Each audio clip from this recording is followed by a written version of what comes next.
बरं पाचवा समजा.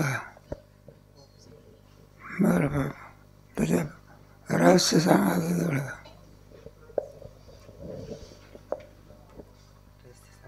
रहस्य त्याचा अनुवाद करा ना थोडा. पाचव्या तरंगाची सुरुवात ही अदृष्टी. ज्यावेळेस तत्वदृष्टीला श्रीगुरूंनी चौथ्या तरंगामध्ये ज्ञेय ब्रह्माचा उपदेश केला, परंतु ज्ञेय ब्रह्म हे अदृष्टी असणारा जो शिष्य होता त्याला त्या ज्ञेय ब्रह्माचा किंवा महावाक्य श्रवणाने ज्याप्रमाणे तत्वदृष्टी तत्क्षणी अद्वैत बोधाला प्राप्त झाला, परंतु हा ज्ञेय मार्ग या अदृष्टीला पेलवला नाही. ज्यावेळेस श्रीगुरूंनी तत्वदृष्टीला महावाक्याचा उपदेश केला त्यावेळेस तो मुक्त झाला. मुक्त झाला म्हणजे त्या ठिकाणी त्या गोष्टीवर अगोदर सुरुवातीला ज्याची उपासना करायची किंवा महावाक्याद्वारा ज्या ब्रह्माला किंवा ध्येयाला किंवा ज्ञेयाला जाणून घ्यायचं असतं त्याचं अगोदर स्वरूप माहीत असावं लागतं. मग शिष्य अशी शंका करतो हा अदृष्टी की जे तत्वदृष्टी ज्ञेय ब्रह्माला जाणून मोक्षाला प्राप्त झाला ते ज्ञेय ब्रह्म कसं आहे तर असंग आहे, निर्विकार आहे, केवळ एकच आहे. मग कोणाचं स्वरूप आहे? ब्रह्माचं, ज्ञेय ब्रह्म. म्हणून ब्रह्माच्या स्वरूपाचं काय पाहिजे? ज्ञान पाहिजे. ज्ञान पाहिजे, नाहीतर उपासना ज्ञान नसेल व्यापार योग्य होऊ शकत नाही. म्हणून अगोदर कोणत्याही वस्तूचं काय असावं लागतं? कुंभाराला सुद्धा घडा करण्याचं काय पाहिजे? ज्ञान पाहिजे ना. बाईला सुद्धा भाकरी म्हणा चपाती म्हणा करण्याचं काय पाहिजे? नंतर बासमती तांदूळ दिले, बाईला भात करण्याचं काय नाही. भांडं एक आणि भाताचे प्रकार तीन आहे का नाही? एखादी बाई भात करते, भात म्हणजे मोगऱ्याच्या कळ्या, ज्ञान आहे तिला काय. एखादी बाई असते ना भाकरी करायला चपात्या करायला लागली, 25 जरी आणि फुलके केले तरी सुद्धा त्याचं वजन किती असते? प्रत्येक फुलक्याचं वजन सारखं गोल बरोबर व्यवस्थित. आणि एखाद्या बाईला ज्ञान नसेल तर ती फुलकाण्याचं भाकरी करायला लागली ती हिंदुस्थानचा नकाचा करून ठेवते. त्याच्यात सगळं आपला महाराष्ट्र दिसते, वारकरी दिसतं, दिसते सगळं. तात्पर्य कशा करतात? ज्याचं आपल्याला ज्ञान करून घ्यायचं असेल त्याचं स्वरूप माहिती पाहिजे.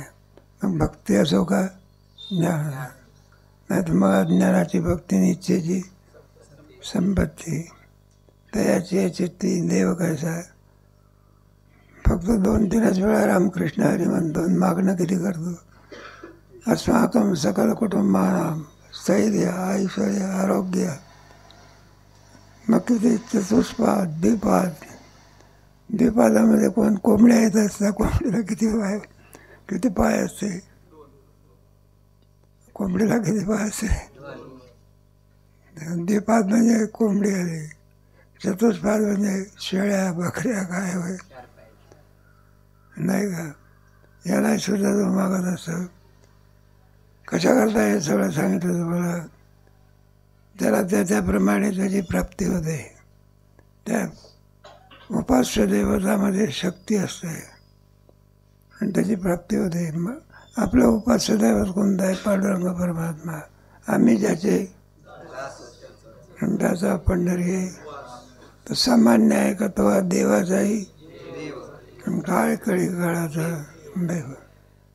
उपासनेकरता सुद्धा अगोदर उपास्य असलेला जो परमात्मा त्याचं ज्ञान असावं लागतं. तसं ज्ञेय ब्रह्म जाणं ब्रह्म कसं आहे? असंग स्वरूप, पुढे अविक्रिय, पुढे एकमेव अद्वितीय अद्वितीय. त्याच्यावर काय करणार आता? संख्या करणार माझ्या.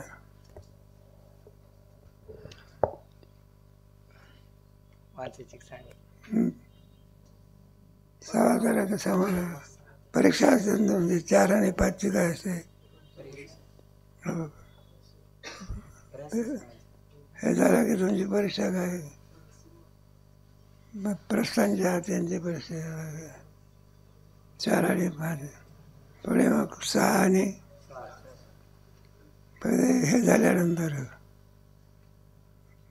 वारी झाल्यानंतर हं? वारी झाल्यानंतर 6वा तरंग चालू करायचा. नाही, वारी झाल्यावर 6वा तरंग आणि कोणता 7वा. चांगला तरंग आहे ते. मग याच्याकरता हे, पण याच्यावरून तुम्हाला 6व्या तरंगाला आरंभाबरोबर कळतो बा. त्याच्याकरता 5व्या तरंगातलं काय पाहिजे. आता तुम्हाला विचारलं कोणी 4थ्यातून 5वा तरंग कसा निर्माण झाला, काय सांगणार. निर्माण होते का.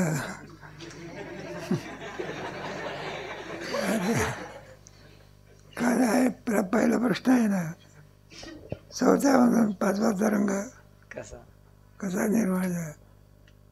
त्याची सुरुवातच आहे. नेय असो का ध्येय असो, ब्रह्माचं यथार्थ काय पाहिजे, ज्ञान पाहिजे. त्याच्याकरता हा तरंग आहे. मग एवढा भाग लक्षात ठेवायला पाहिजे. ब्रह्माचं स्वरूप कसं आहे, पुढे 6व्या तरंगामध्ये त्याचा विस्तार केलेला आहे. ब्रह्मा कसं आहे, सुदरूप कसं आहे, चिद्रूप कसं आहे, पुन्हा आणखी आनंद स्वरूप कसं आहे बरं का. आणि जगत त्याचं मिथ्यात्व कसं आहे, कोणत्या तरंगामध्ये आहे माहिती, 6व्या तरंग. म्हणजे हे थोडं रहस्य आहे. त्या रहस्यामध्ये ब्रह्माचं स्वरूप सांगितलेलं आहे. काढा तुमचा कोणता 6वा तरंग.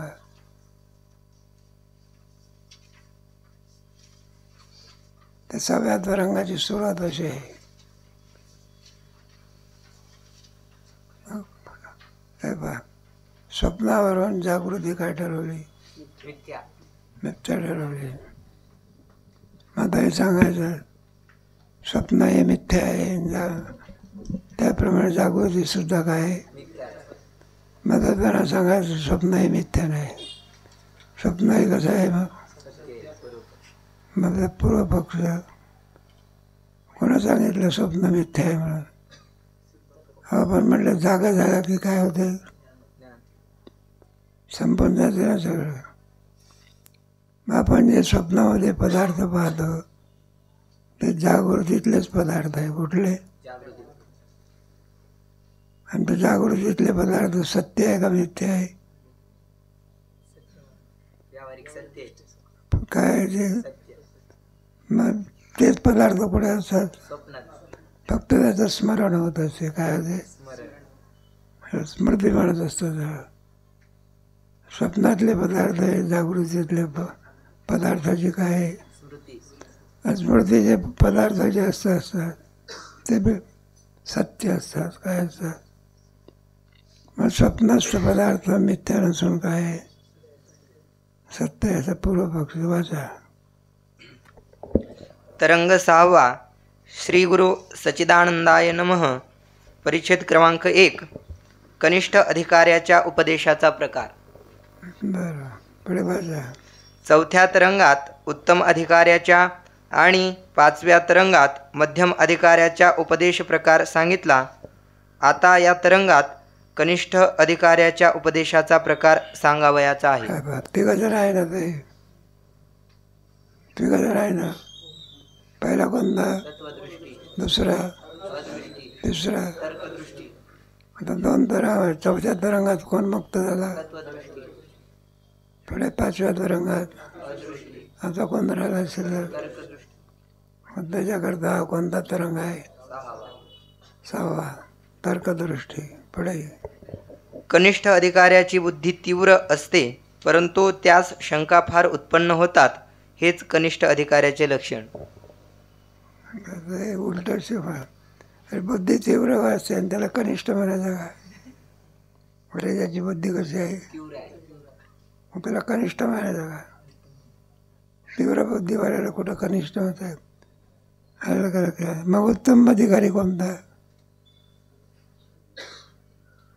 अरे नाही का लक्षामध्ये.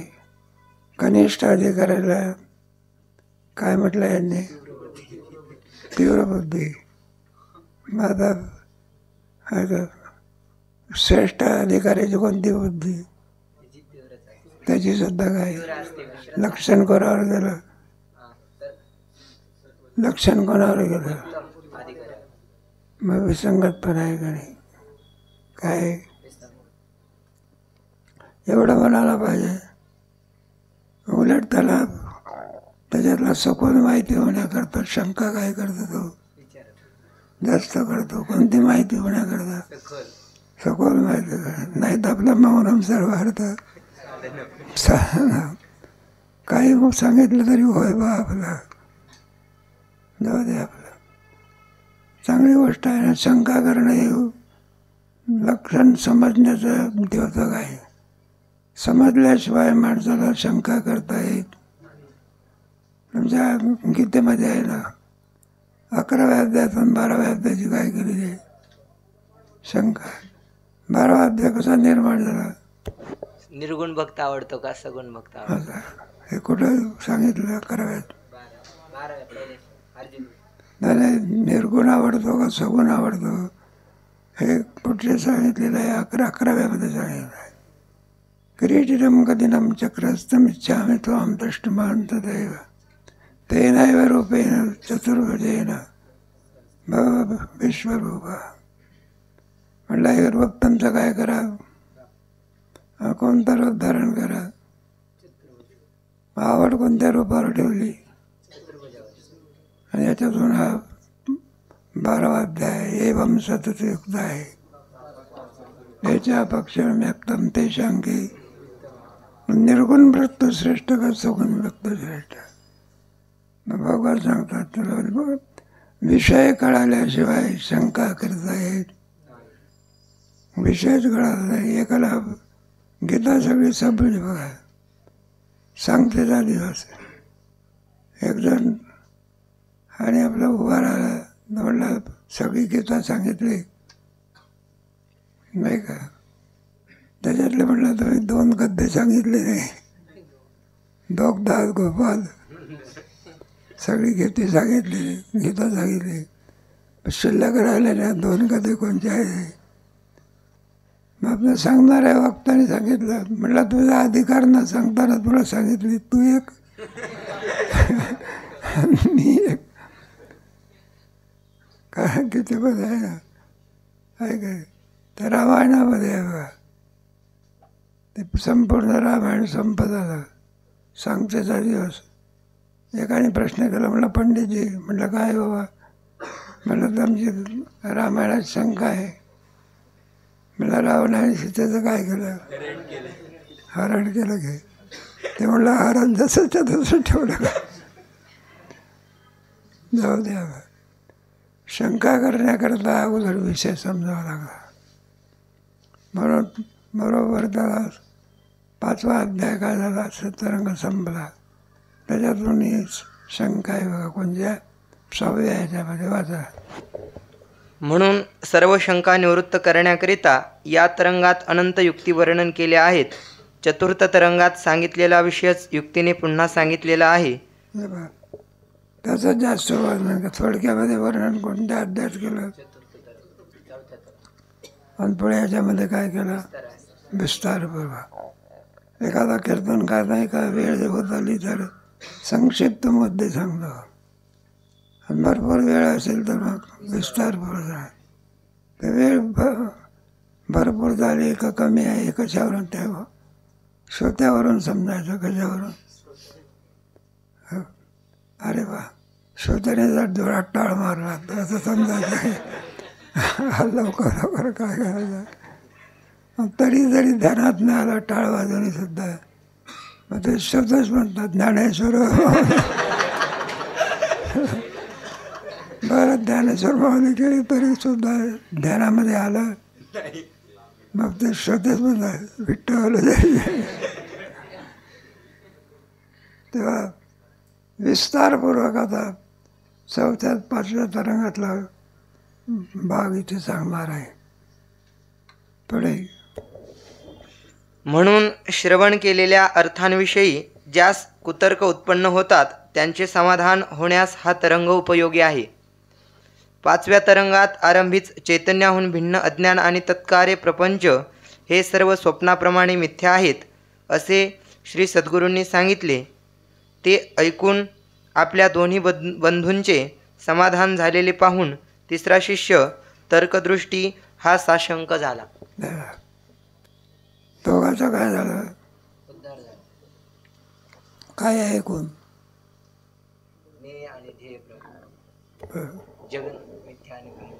काय ऐकून झाला बरं? हा, स्वप्नाप्रमाणे. कशाप्रमाणे? स्वप्न मिथ्या आहे. कोणाला शिकवावं लागते का? प्रत्येकाला कळते, कोणालाही कळते. स्वप्नाचे चेहरे का स्वप्न मिथ्या आहे.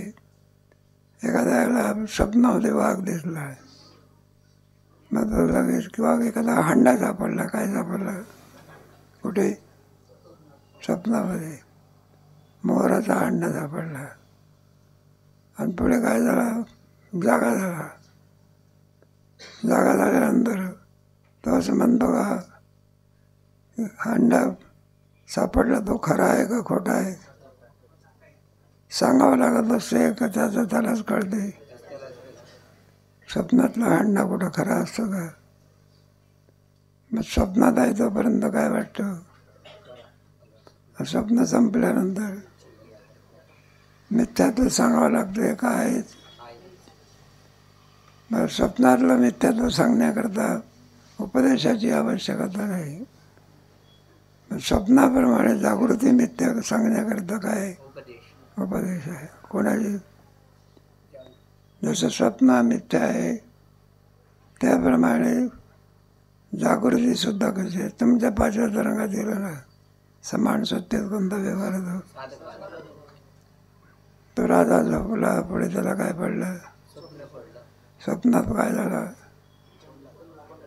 अरे भिकारी झाला ना. भीक मागण्या कुठं गेला?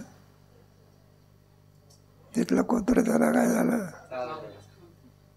त्याला काय झाली?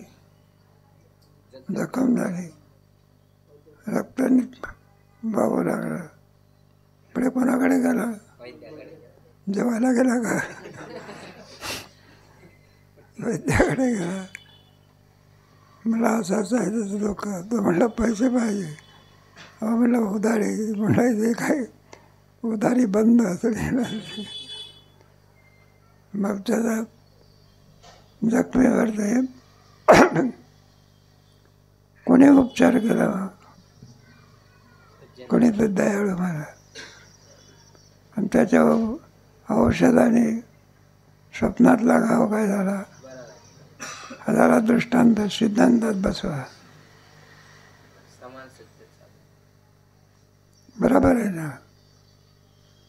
कारण बा जखम हे कोणत्या ह्याच्यातली आहे आणि जखम निवृत्त करणार आहे कोणतं आहे? समान सत्तेत काय होतं आहे का नाही? यावरून काय ठरलं? स्वप्नातलं दुःख निवृत्त करण्याकरता जागृतीतला उपयोगी पडले का? जागृतीत तर नोटावर झोपलेलं आहे कुठं. स्वप्नामध्ये काय मागतो? जागृती म्हणे सगळे वैद्य लोक हात जोडून उभे आहे. स्वप्नातलं म्हणता हे उधारीत काम मागत नाही. चालू लागा की यावरून काय? स्वप्न हे मिथ्या ठरवण्याकरता त्याच्यामध्ये फारशी काही नाही. कोणालाही कळते स्वप्न कसं आहे.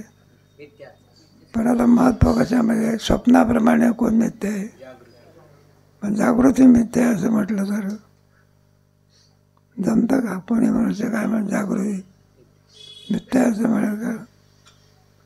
एखाद्या माणसाला पैसे दिले कुठेतरी, आमच्याने बऱ्याच वेळ काय केला, दिले नाही. मग तो पैसे मागणारा माणूस आमचे पैसे काय आहे आम्हाला तर म्हणायला लागला. म्हणलं द्यायचं कशाला? तुम्ही विचारसागर ऐकलेलं आहे का? म्हणलं काय विचारसागरात काय सांगितलं आहे? जागृतीसुद्धा स्वप्नाप्रमाणे काय पैसे काय द्यायचे, जसं स्वप्न तसे. आता जागृती मिथ्या ठरवायची बसा.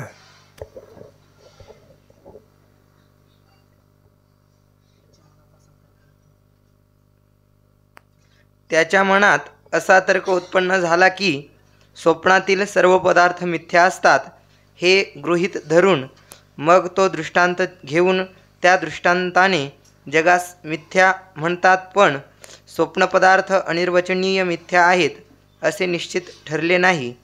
याकरिता सर्व लोकांच्या अनुभवाप्रमाणे सत्य जागृत व्यवहाराचा दृष्टांत करून स्वप्नव्यवहार तरी सत्य ठरवण्यास काय हरकत आहे. कोणाचा दृष्टांत करता मग पहिले स्वप्नाचा दृष्टांत करून जागृती काय सांगायचे, दृष्टांत कोणाचा करायचा आणि काय सांगायचं, स्वप्नाप्रमाणे जागृती सुद्धा काय आहे, मिथ्या आहे. हे काय की पटेल का कोणाला, स्वप्नाप्रमाणे जागृती मिथ्या असं म्हटलं तर कोणत्या माणसा. मग अनेक युक्ती जागृती ही सत्य नसून काय आहे, मिथ्या आहे. त्याच्यातला मुख्य दृष्टांत कोणता, स्वप्न. स्वप्नीचे इले जे देख नाही सकळ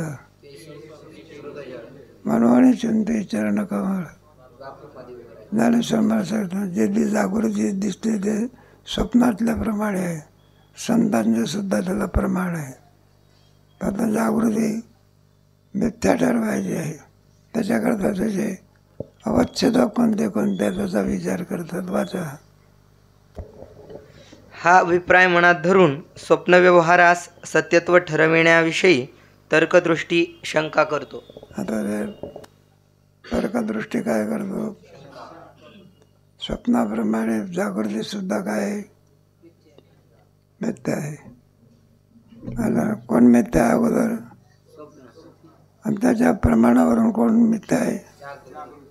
आता म्हणतात स्वप्न हे मिथ्या नसून काय आहे, सत्य आहे. ते मला स्वप्न मिथ्या नसून सत्य आहे. कशावरून सत्य आहे, अवच्छेदक पुढे. परिच्छेद क्रमांक 2. स्वप्न पदार्थ दोन कारणामुळे सत्य आहेत. दोन कारणामुळे काय आहे, दोन कारण कोणती, जागृतीतल्या पदार्थ काय होते ते स्मृती होत आहे. जागृतीतले पदार्थ कसे आहे, सत्य आहे. वाचा. शिष्य म्हणतो, महाराज स्वप्नात जे पदार्थ प्रतीत होतात ते सत्य आहेत असे मला वाटते. त्याची दोन कारणे आहेत.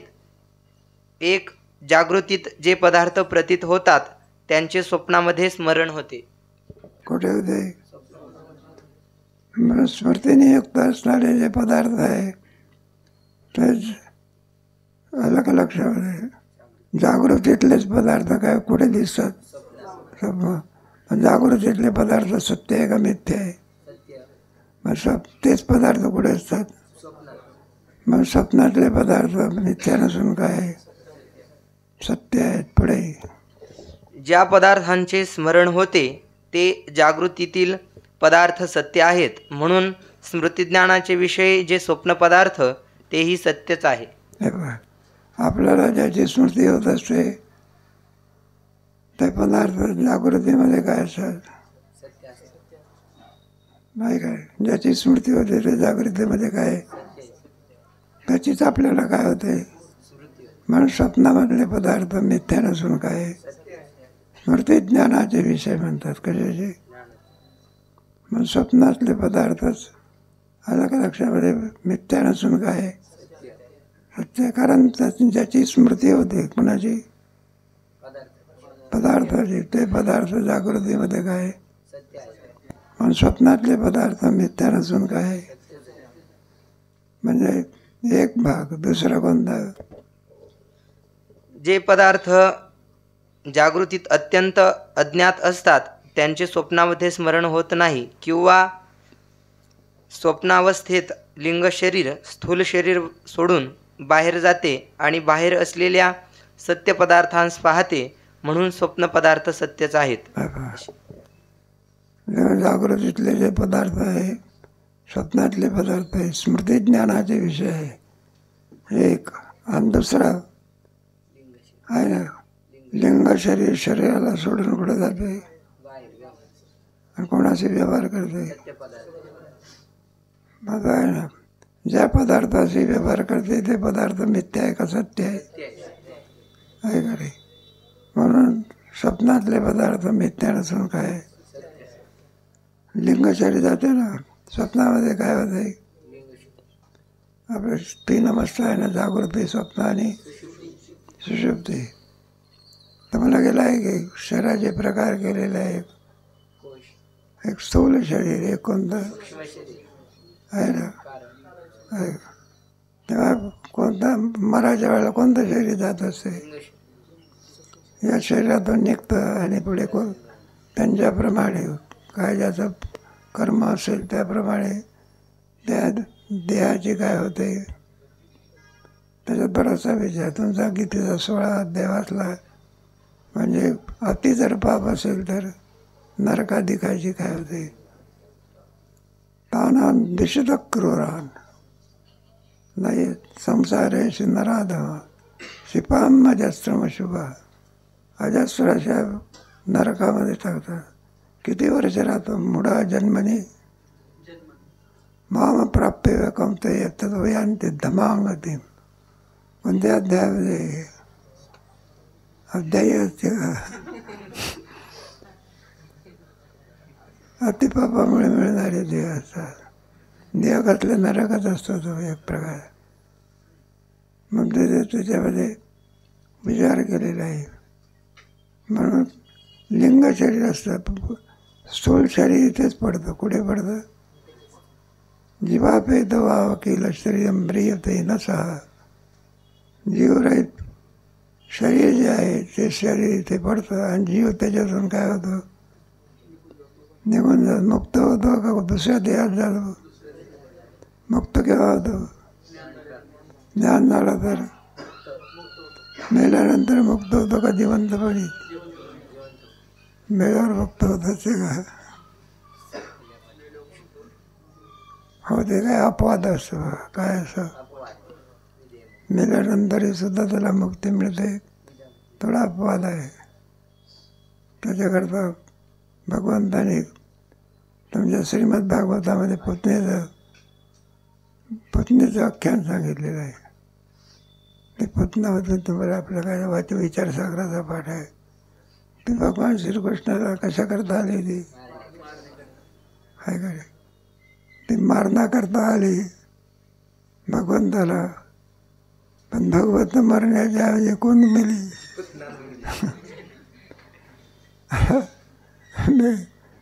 पण त्याला मोक्ष दिला. काय दिला?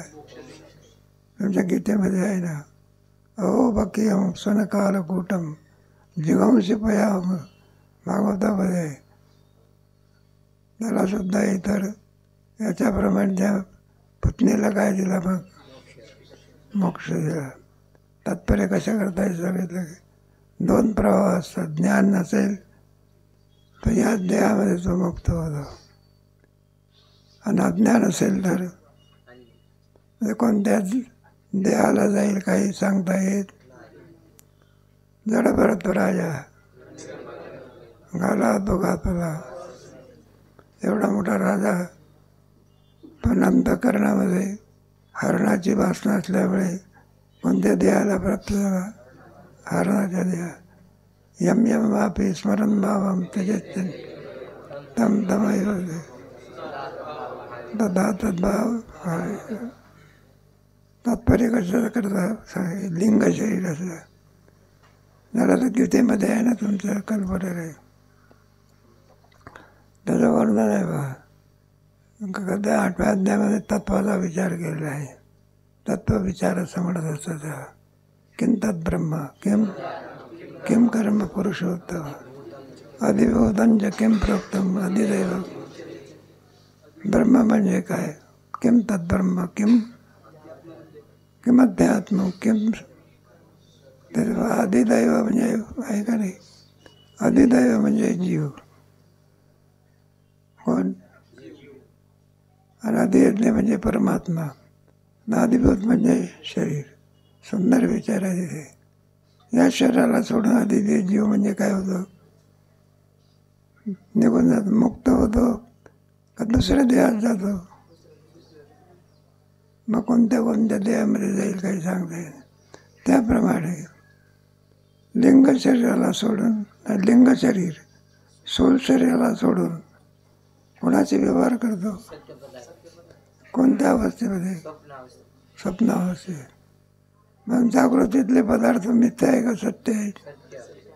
मग जागृतीतले पदार्थ, स्वप्नातले पदार्थ कुठले, तुम्ही होच म्हटलं बघा. बघा अरे स्वप्नातले पदार्थ मिथ्या नसून काय, आणि तुम्ही तर म्हणता स्वप्न काय आहे, आणि त्याच्यावरून काय ठरवतं, जागृती काय आहे. मला स्वप्न जर सत्य आहे तर जागृतीसुद्धा काय होईल, जागृतीसुद्धा काय होईल. दोन प्रमेय सांगितले. स्वप्नातले पदार्थ हे जागृतीतल्या पदार्थाचे काय स्मृती आहे. जागृतीतले पदार्थ स्मृतीजन्य असल्यामुळे ते जसे सत्य आहे तसे स्वप्नातले पदार्थ काय आहे. एक भाग. दुसरा भाग कोणता, लिंग शरीर स्थूल शरीराला सोडून कुठे जाते, आणि जागृतीतल्या पदार्थाचे काय करते, व्यवहार करते. पण जागृतीतले पदार्थ स्वप्नात दिसतात ते मिथ्या नसून काय आहे, कारण ते पदार्थ कुठले आहे, जागृत. कारण त्याने जो व्यवहार केला जागृतीतल्या पदार्थाशी, तर जागृतीतले पदार्थ मिथ्या नसून काय आहे, सत्य आहे.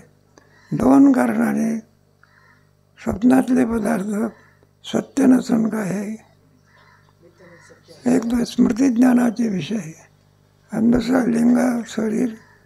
लिंग शरीर हे स्थूल शरीराला सोडून सत्य पदार्थाचे काय करते. म्हणून स्वप्नातले पदार्थ हे मिथ्या नसून काय, बडे खंडन करायचं आहे. वाचा. एकंदरीत स्वप्न हे जागृती पदार्थांची स्मृती म्हणावे, किंवा स्वप्नात अंतःकरण बाहेर जाऊन सत्य पदार्थ पाहते असे म्हणावे. ह्या माझ्या समजुतीत काही चूक असल्यास ती कृपा करून सांगावी अशी विनंती आहे. कोणाची शंका आहे.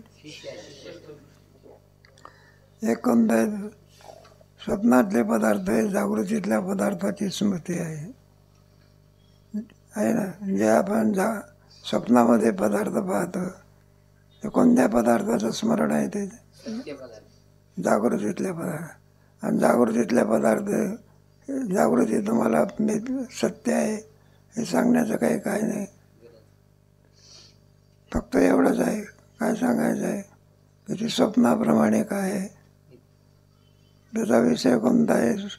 स्वप्नामध्ये जे काही पदार्थ दिसतात ते पदार्थ जागृतीतलेच पदार्थ असल्यामुळे स्वप्न हे मिथ्या नसून काय, पूर्वपक्ष असा.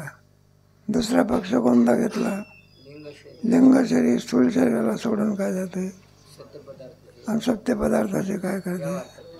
मग आता स्वप्नातले जे पदार्थ आहे, कुठले पदार्थ आहे, जागृतीतले. स्वप्नामध्ये जेवढे पदार्थ आहे ते पूर्व पदार्थ कुठले आहे, कारण लिंग शरीर आणि जागृतीतल्या पदार्थाचे काय केले. पण जागृतीतले पदार्थ मिथ्या नसून काय, सत्य आहे. मग स्वप्नातले तेच पदार्थ असल्यामुळे स्वप्नसुद्धा मिथ्या नसून काय. दोन कारणं सांगितली. पहिला आहे स्मृतिज्ञानाचे विषय, आणि दुसरा आहे लिंग शरीर स्थूल शरीराला सोडून जागृत पदार्थाचे व्यवहार करते. जागृतीतले पदार्थ मिथ्या नसून काय, त्याप्रमाणे स्वप्नातले पदार्थ मिथ्या नसून काय, सत्य आहे. पुढे परिच्छेद क्रमांक 3. वरील दोन्ही कारणांनी स्वप्नपदार्थ सत्य ठरणार नाहीत. श्रीगुरु म्हणतात, स्वप्नातील पदार्थ ज्ञानास स्मृती म्हणता येणार नाही. भूतकाली पाहिलेल्या पदार्थांशी वृत्तीचा संबंध न होता केवळ संस्कारापासून जे ज्ञान होते त्यास स्मृती म्हणतात. विषयाशी संबंध न होताना स्मृती ज्ञान. तुम्ही एखाद्या परीक्षेला बसलात, काय ओव्या काय केल्या, पाठ केल्या तुम्ही, पुढे परीक्षेला बसला, मग ज्ञानेश्वरी घेऊन बसता का? माझा परीक्षेला बसलेला आहे आणि त्याच्यामध्ये तुम्हाला प्रश्न विचारतात, त्यावेळेला तुम्ही ज्या काही ओव्या लिहिता त्या ज्ञानेश्वरी पाहून लिहितात का आठवून लिहितात? आठवून लिहिल्याला म्हणतात स्मृती. पाठच केलं नाही तर ओवी आठवेल का? पाठ न करताना ओवी आठवेल तर ब्रह्मदेवाचा बाप म्हणायचा.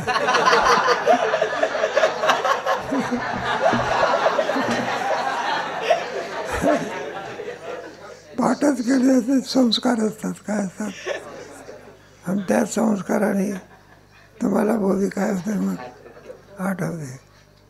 तर उगीच स्मृती होत असते का अगोदर पाठ करावी लागते आणि मग ते काय होते, इथलं अगोदर इथे पाठ करायचं आणि मग कागदावर काय करायचं, नाही का? डोक्यातच नाही तर हातात येईल का ते? त्यांना चांगदेवाची गोष्ट सांगतात ना, ते चांगले महाराज आणि ज्ञानेश्वर महाराजांची कीर्ती ऐकली आणि त्याला वाटलं आपण त्यांची काय घेतली पाहिजे, भेट घेतली पाहिजे. आता थोडा त्याला आपल्या स्वभावाचा अहंकार होता. म्हणलं आपण भेटीला जायच्या ऐवजी त्यांनाच कुठे बोलवू, अरे आपण कुठे जायचं भेटीला, पण अहंकार आहे ना. मग आपण भेटीला जाण्याच्या ऐवजी त्यांनाच काय करू, म्हणून काय लिहिलं, आणि पत्र लिहिण्याच्या अगोदर काही मायना द्यावा लागतो, तीर्थस्वरूप वगैरे, तीर्थरूप वगैरे. मग तिथे कागदावर तर लिहायचं, ते काही जमेना बघा. तीर्थरूप लिहा तर वयाने काय, बरं तीर्थस्वरूप लिहावं तर ज्ञानाने काय, मग लेखणी काय होईना, पुढेच जाईना बघा. मग त्याचा शिष्य म्हणायला लागला, म्हणलं अरे का रे गुरुजी आपले लिहत नाही काही, कागदावरच ठेवलेली आहे लेखणी. म्हणलं शाई भरली नाही का त्याच्यात? म्हणलं बरोबर. मग लिहत का नाही? म्हणलं लिहेल कसं, इथं काय आहे, मोकळा आहे म्हणतात, सगळा वरचा दरबार काय आहे सगळा. मग ते शिष्य म्हणायला लागले, म्हणलं गुरुजी कोरच देऊन टाका पेपर, तुम्हाला काय लिहायचं आहे ते त्यांना तुमच्या अगोदरच काय झालेलं आहे. मग हातातून उतरत असते, जे डोक्यात असते तेच काय होते, डोक्यात जर त्या ओवीचे संस्कार नसेल तर काय होत आहे, ते हातातून काय होत आहे. मग हातातून उतरते त्याचा अर्थ अगोदर काय असते, डोक्यात. त्याला स्मृतिज्ञान म्हणतात. कोणतं ज्ञान? स्मृतिज्ञानामध्ये विषय सन्मुख नसतं. तुम्ही ज्यावेळेला आणखी परीक्षेमध्ये पहा, अवांतर जागृतीमध्ये अवांतर ओवी लिहिणं वेगळं आणि परीक्षेत ओवी लिहिणं. परीक्षेमध्ये काय ज्ञानेश्वर समोर असते का? मग कोणतं ज्ञान आहे? जे काय तुम्ही पाठ केलं आहे त्याची स्मृती आहे. संस्कारजन्य ज्ञानम स्मृती, आणि त्या संस्काराने तुम्हाला ती आठवते. ओवी पाठ होणं म्हणजे काय होणं, तिचे संस्कार दृढ होणे. काय होणे? संस्कार दृढ झाले म्हणजे त्या संस्काराने काय होते, नाही का? हे काय कधी कधी एका वेळेला आठवतच नाही, लवकर आठवत नाही. कीर्तनकार असताना एखादी ओवी आठवत नाही, मग म्हणतो विठ्ठल विठ्ठल विठ्ठल, पुन्हा डोक्याला हात लावतो. मग थोडीशी काढली म्हणजे ते श्रोते लोक पूर्ण करून टाका. जर त्याचे संस्कार नसेल तर बरं का. मग स्मृती ज्ञानामध्ये विषय नसतो, काय असते, संस्कार. आणि त्या संस्काराने देतो. पुढे वाचा. हा हत्ती समोर उभा आहे असे जे स्वप्नातील ज्ञान ते स्मृती नाही. कारण आता तुम्ही स्वप्नामध्ये पदार्थाची स्मृती असते तुम्हाला का प्रत्यक्ष पाहता तुम्ही? जसं जागृती तसंच काय सगळं दिसतं ना. जागृतीमध्ये जसा वाघ दिसतो तसाच कुठे दिसतो? स्वप्नामध्ये. जोपर्यंत स्वप्नात आहे तोपर्यंत स्वप्न मिथ्या असं वाटते का? स्वप्न आहे मिथ्या केव्हा ठरतं? मग जागा झाला म्हणजे स्वप्न काय ठरते? आणि जागा होण्याच्या पूर्वी स्वप्नाचा व्यवहार सगळा ज्ञाते पुरुषाला असते. या निशा सर्वभूतानां सा निशा पश्यतो. त्याचा बोध आहे की त्याला ज्याप्रमाणे स्वप्न मिथ्या आहे त्याप्रमाणे जागृती सुद्धा काय. या निशा सर्व यस्याम जागृती सिताणी सा निशा पश्यतो. त्याचा बोध आहे. स्वप्न जसं स्वप्न तसं जागृती, जशी जागृती तसं स्वप्न. त्या त्रोटकाचार्य होते ना, त्याला आज प्रश्न केला होता जनक राजाने. अष्टावक्र नाही का, त्याला स्वप्न पडलं होतं. त्या स्वप्नात त्याने जे काही पाहिलं म्हणलं स्वप्न खरं का? याचं उत्तर द्यायचं. याचं उत्तर कोणी दिलं होतं? मग म्हणलं जसं स्वप्न तशी जागृती. त्याचं 8 ठिकाणी शरीर वाकडं होतं. किती ठिकाणी? पण तत्ववेत्ता होता. त्याचं ते उत्तर आहे कोण? आणि तो राजाला वाटलं सामान्य नाही, हा असामान्य आहे. आणि मग ते पुढे त्यांनी सगळे पंडित बोलवायचे. बा हे खरं की? एकालाही उत्तर का होईना. मग त्याला नेलं सभेमध्ये.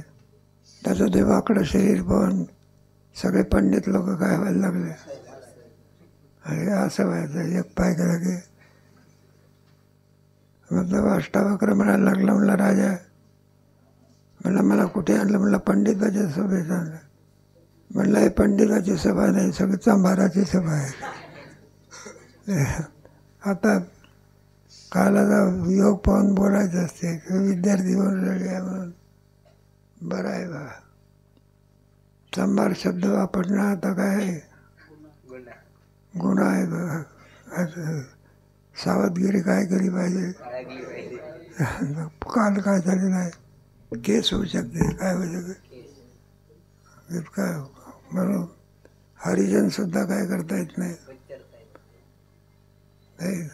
मग कोणातरी पोरावर केस झाली होती म्हणून सांगितलं.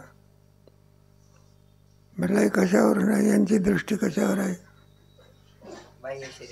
शरीरावर यांची दृष्टी. म्हणून हे फक्त म्हणायला काय आहे? पंडित आहे. पण पंडिताची सभा नसून विषयी पामराची काय सभा आहे. मग त्याची दृष्टी कोणावर होती? नाही तर शरीरावर होती का?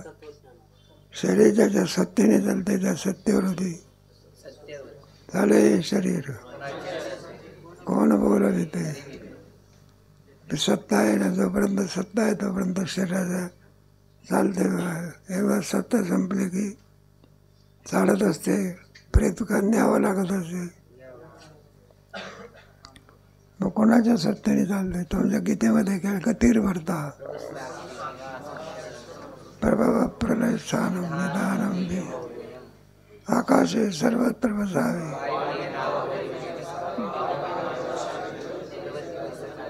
पर्वती व्हायचं का पुढे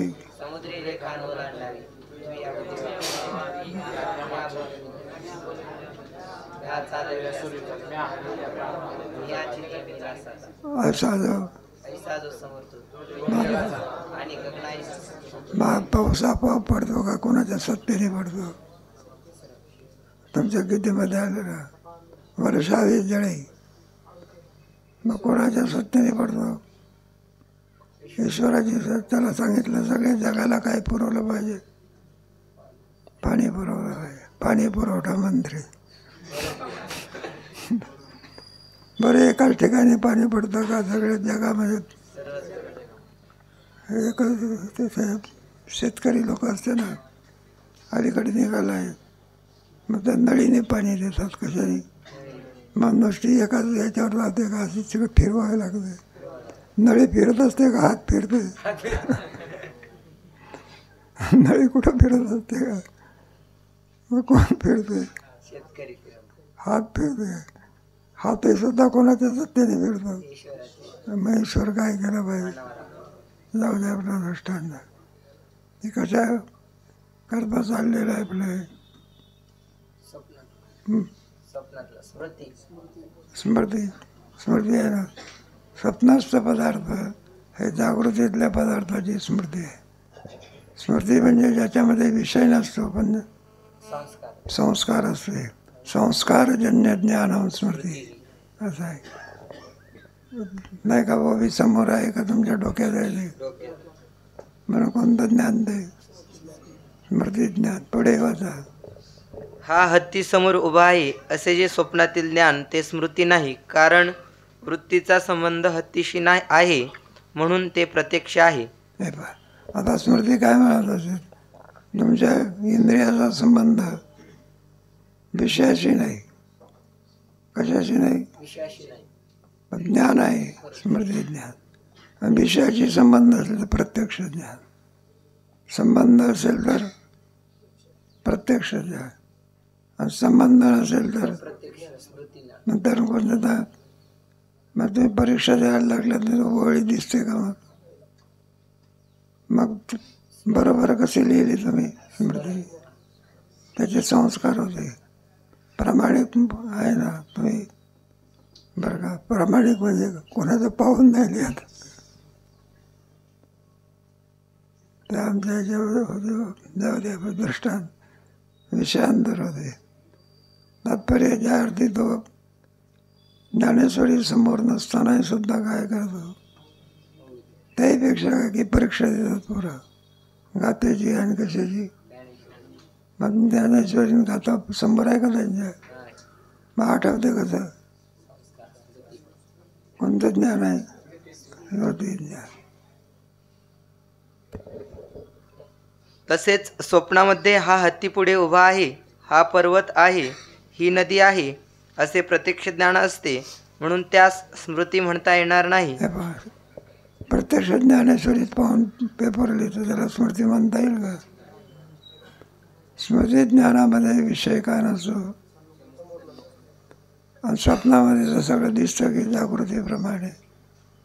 जसा जागृतीतला व्यवहार आपल्याला आणि दिसतो का, जोपर्यंत मनुष्य स्वप्नामध्ये आहे तोपर्यंत स्वप्न त्याला मिथ्या वाटते का खोटं सत्य वाटते? कोणत्या अवस्थेमध्ये? हा, मग ज्यावेळेला स्वप्न संपलं, जागा झाला, काय झाला, मग त्याला स्वप्नातलं काय कळते? स्वप्नात स्वप्न मिथ्या वाटत असेल तर मुक्ता पुरुष. कोण पुरुष? कोणत्या अवस्थेत? स्वप्नात स्वप्न जर मिथ्या वाटत असेल तर कोणता पुरुष? काय करेल? स्वप्न मिथ्या वाटते तुम्ही आम्ही किंवा जागृती झाल्या स्वप्नाचे येईल. कोणीतरी आपल्या स्वप्नामध्ये आणि व्यवहार केला की कोणत्या ह्याच्यावर स्वप्नामध्ये कोणी त्याचा मित्र होता त्याच्याशी व्यवहार, पण कोणत्या अवस्थेमध्ये? काही 500 रुपयाचा म्हणा किंवा काय म्हणा, मित्राकडून काय घेतले? करार केला 2-5 दिवसांनी तुमचे पैसे काय करू? हे सगळं कोणत्या घटना? स्वप्नामध्ये. पुढे जागृतीमध्ये म्हणजे त्याच्याशी करार केला होता की 5 दिवसांनी तुमचे काय करू? मग पैसे मागण्याकरता केला. म्हणलं हो 5 दिवसाचा करार केला आणि 10 दिवस झाले तरी सुद्धा तुम्ही काय पैसे काय करीत नाही. म्हणले पैसे केव्हा दिले होते? म्हणलं स्वप्नात नाही दिले का? आता स्वप्नातले पैसे देईल का थोपकडत? स्वप्नातलं कुठं काय खरं असते का? शहाणा मनुष्य खरोखरच मागण्याकरता जातो का? मग स्वप्नातलं मिथ्यात्व कळण्याकरता फार चढावड नको. स्वप्नाप्रमाणे जागृती मिथ्या आहे हे आपलं प्रमेय आहे. मुख्य विषय कोणता आहे? स्वप्नाप्रमाणे जागृती सुद्धा काय आहे? पुढे वाचा.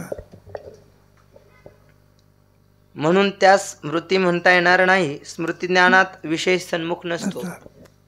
मग स्वप्नातल्या पदार्थाला स्मृती ज्ञान म्हणता येत काय येत नाही. समोर काय आहे सगळे पाहतो ना आपण. स्वप्नातला वाघ कुठे माणसाला सुख देत असतो का? उडी टाकत पाहतो. जास्त इथं एक विद्यार्थी होता ना,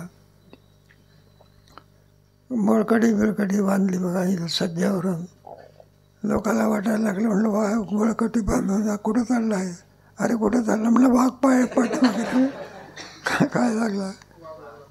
वाघ पाठीमागे लागला. मग आता वाघ पाठीमागे लागल्यानंतर काठी द्यायची असते का? कारण तो वाघ कोणत्या सत्तेतला आहे? प्रतिभाषे. मग आता त्या वाघाला जायचं करायचं असतं तर काठीने करायचा का जागा करायचा? जागा करता बरं. स्वप्नातला वाघ काय झाला?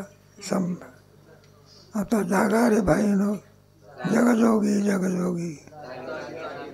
मग तुझ्या संत काय देतात मग? मज निरंतर जात होईल. काय सांगू आता? मज निरंतर. मग आपण जरी आणखी लोकांशी बोलतो वगैरे तरी आपण झोपेतच जाऊ. कशाचा?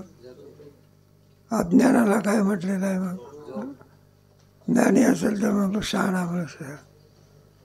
आणि काय आपण अज्ञान आहे ना आपल्या. अज्ञानामुळेच तर जीव झालो आपण. कोणामुळे? कल्पना विद्या मायेपादिशी बळीचे. मग स्वप्नास्थ पदार्थामध्ये समोर विषय असतात. कुठे?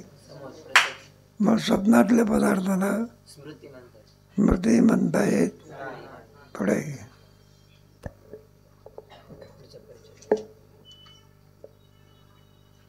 शिवाय जागृतीत ज्याचे ज्ञान असते त्याचेच स्वप्नात ज्ञान होते असा नियम नाही.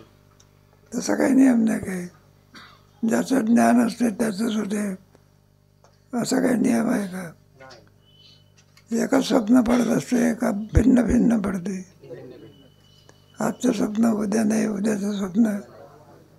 त्याच्यामध्ये स्थित्यंतर आहे. काय आहे? पुढे वाचा. प्रत्यक्ष ज्ञान अभिज्ञारूप आणि प्रत्यभिज्ञारूप असे दोन प्रकारचे आहे. वृत्तीचा पदार्थाशी संबंध होऊन जे ज्ञान होते ते अभिज्ञारूप प्रत्यक्ष म्हणावे आणि पूर्वज्ञान संस्कारापासून आणि इंद्रिय संबंधापासून जे ज्ञान होते त्या ज्ञानास प्रत्यभिज्ञारूप प्रत्यक्ष म्हणावे. ज्ञानामध्ये दोन प्रकार आहे. एक अभिज्ञा प्रत्यक्ष आणि एक प्रत्यभिज्ञा. प्रारंभी जे ज्ञान होते त्याला अभिज्ञा प्रत्यक्ष आणि मागावून जे ज्ञान होते ते प्रत्यभिज्ञा. तुम्हाला कुठं आपण काशीला गेलो, काशीला कुठला तरी पंड्या बिंड्या पण पाहिला त्याचं ज्ञान झालं तर अभिज्ञा प्रत्यक्ष पाहिजे. आणि पुढे तोच कुठं आला? आळंदीला आला. आता त्याचं पुन्हा आपल्याला काय झालं? ज्ञान झालं. आता काय म्हणायचं? प्रत्यभिज्ञा. कारण जो काशीला पाहिला होता तोच कुठे पाहिला आपण? असे ज्ञानाचे काय असतात? आणखी ज्ञानाच्या प्रकाराचा विषय केलेला आहे. येवन सर्व आणि हे चाललेलं आहे. कशाकरता? एकच मुद्दा लक्षामध्ये ठेवायचा. कोणता मुद्दा? स्वप्नाप्रमाणे जागृतीसुद्धा काय असा आपला अनुभव आहे. आता पूर्वपक्ष कसा जायचो? स्वप्न हे तुम्ही समजता त्याप्रमाणे मिथ्या नसून काय म्हणजे का सत्य आहे ते स्मृती ज्ञानाचा काय विषय आहे. एक मुद्दा. दुसरा मुद्दा कोणता? लिंग शरीर स्थूल शरीराला सोडून जागृतीतल्या पदार्थाची काय करतो? आणि जागृतीतले पदार्थ मिथ्या नसून काय आणि तेच पदार्थ कुठे दिसतात? मग स्वप्नातले पदार्थ मिथ्या नसून काय. यावरून काय सिद्ध झालं? स्वप्नाप्रमाणे जागृती मिथ्या नसून काय आहे. म्हणजे स्वप्न हे मिथ्या नसून काय आहे. म्हणजे जागृतीसुद्धा काय. कारण स्वप्नावरून तुम्ही जागृती काय करता? म्हणजे स्वप्नाच मुळामध्ये काय म्हणजे जागृतीसुद्धा काय. आणखी पण बराचसा विषय आहे त्याचा विचार कधी करू.